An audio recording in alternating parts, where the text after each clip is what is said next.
चीनू बहुत खुशमिजाज लड़की थी, जो अपने पूरे वर्ग में सबसे प्रसन्न दिखती थी, बल्कि शायद पूरे संसार में। लेकिन अंदर से वो अकेली थी, उसके पास कोई दोस्त नहीं था।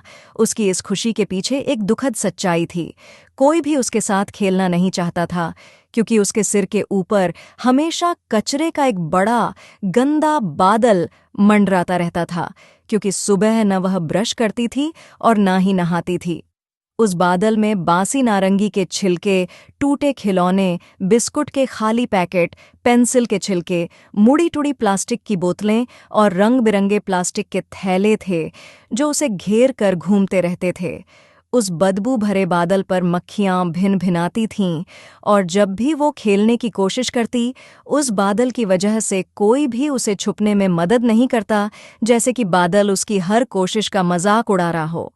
उसकी माँ ने कई बार प्यार से समझाया था, चीनू, कचरा इधर-उधर मत फेंका कर, केले के छिलके को सड़क पर मत फेंको, बिस्कुट के खाली पैकेट को डस्टबिन में ही डालो। लेकिन चीनू ने कभी अपनी माँ की बात को गंभीरता से नहीं लिया। उसे ये बातें बचकानी लगती थीं। वो हंसते हुए और ज्यादा कचरा फेंकने लगी। फिर एक दिन उसकी माँ को बहुत गुस्सा आया। उन्होंने चेतावनी भरे स्वर में कहा, देख लेना, अगर कचरा यूं ही इधर उधर फेंकती रही तो एक दिन ये सब तुम्हारे साथ ही चिपक जाएगा। चीनू ने माँ की बातों का मजाक उड़ाया और उन्हें अनसुना कर दिया। लेकिन अगली सुबह जब उसने नींद से आंखें खोलीं तो एक अजीब सी बदबू उसके चारों ओर थी, और भिन-भिनाने की आवाज ने उसे बेचैन कर दिया। उसने देखा कि उसके सिर के ऊपर सचमुच कचरे का एक बादल मंडरा रहा था।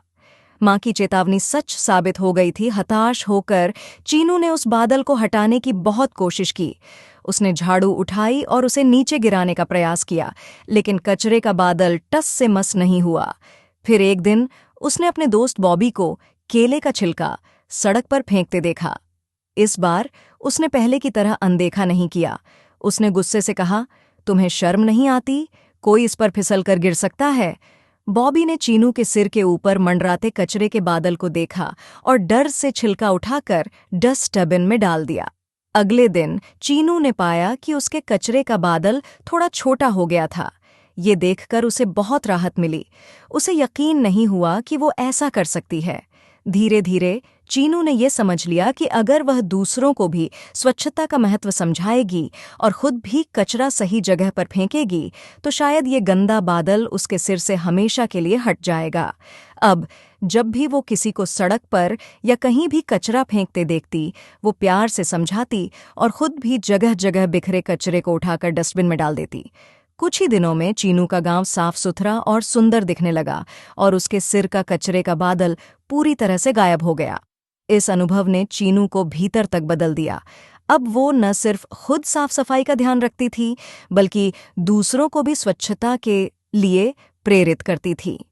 कहानी का संदेश: स्वच्छता को अपनाना एक अच्छी आदत है, जो न सिर्फ हमारे आसपास के माहौल को साफ रखती है, बल्कि हमें भी अंदर से खुश रखती है।